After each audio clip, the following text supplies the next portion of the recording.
Hi, this is Mark from Top Local. We're here with Bernie Pawlik, Pawlik Automotive in Vancouver, talking cars. How you doing, Bernie? Good, very well. So we're going to talk about a Mercedes, 1995 Mercedes C220 that needed an ignition lock replacement. This car is getting pretty old. What was wrong with the ignition? Well, our client had to have the vehicle towed into the shop because he could not turn the key. It would slide into the ignition lock, but it was simply jammed up. The key wouldn't turn, so the steering wheel's locked up, and the car wouldn't start. Pretty serious if you want to go anywhere. So I would, just taking a wild guess, I imagine this was not simple repair. No, it wasn't. It was actually extremely complicated on this car because the way it's designed, Mercedes being a little more advanced than most manufacturers, tend to think of, how can we make sure people can't just, punch a screwdriver through the lock and break the key. So it's extremely difficult to do anything with this vehicle once the key locks up. Even dismantling it, getting it out of the dash is a horrendous amount of work. It's the lock cylinder is, it's very precise. Things have to be, to take the lock apart, you have to turn the key to a certain position. Well, if you can't do that, then it's a matter of like breaking things apart, and that's no simple task because you can't even take the lock cylinder off the dash easily to bust things apart. There's a lot of dismantling involved in the process. So if the owner had come in at the first sign of trouble, would this have been an easier repair? Super easy. The way this vehicle is designed, if you can turn the lock to position 1, there's a little tool and a ring on the front of the lock. You twist it, it comes out. It would have been probably $100 to $150 job to fix it, put a new lock cylinder in.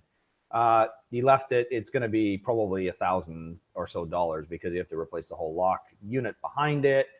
Excessive amount of labor, not excessive, but it's just what it takes to do the job. So there's a lot more work. So if you have one of these cars, the key is, the moment you experience any issues with the lock, like it's a little stiff, or get the lock cylinder, the key cylinder replaced right away while you still can, because it's cheap and easy. I'm going to share a couple of photos of the job just so you can kind of get some magnitude of what's going on here.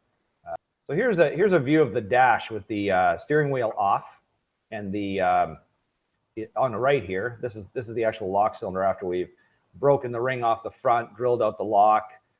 The steering wheel normally sits here. The dash has been removed, or the instrument cluster has been removed, the lower dash panel. So there's a lot to remove to get at this lock. So that's just some of an example of what needs to be done. Here's a close-up of the lock cylinder, somewhat destroyed. Again, had he been able to do it with the key, this would have been an easy job and would have popped out. But again, it wouldn't turn.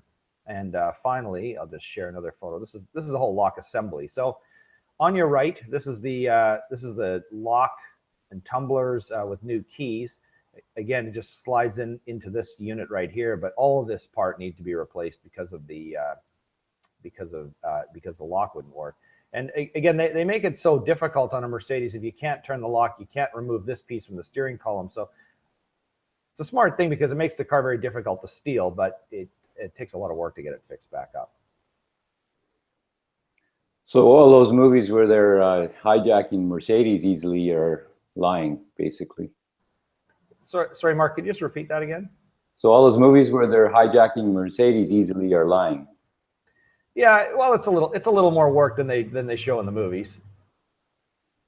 So getting your car in at first sign of trouble always seems like a theme when it comes to car repairs and service. Is that right?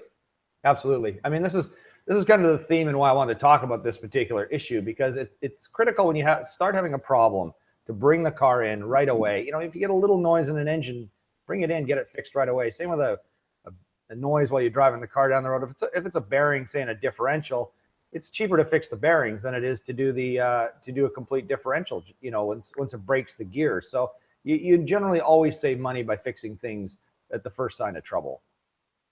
They don't get better. Very, very rare. So how are these 1990 era Mercedes? Are they faring well as they age? They're ups and downs. I mean, there's some things like the engines themselves are good. The transmissions, a lot of, that they're more problematic. Say the engines are good. I mean, overall they're a well-built car, but there's a lot of electrical problems in the 90s. There was a lot of bad wiring in Mercedes, and I mean, overall, I just, to me, they're not really a worthwhile car to own. But even the nice ones, they're just not as nice as the next generation. That when you get into the 2000s, it seems like Mercedes just made this quantum leap in terms of what they offer in a car. And I would just, quite honestly, I mean, if you have one and it works, great, keep it. It is a nice car, but they're not, they're getting on in age, and not my highest recommendation if you're looking to buy a used Mercedes. Buy something that's newer in the 2000s. So there you go. If you need service on your Mercedes in Vancouver, the guys to see are Pawlik Automotive. You can reach them at 604-327-7112 to book your appointment, or check out their website, pawlikautomotive.com. Thanks, Bernie. Thanks, Mark.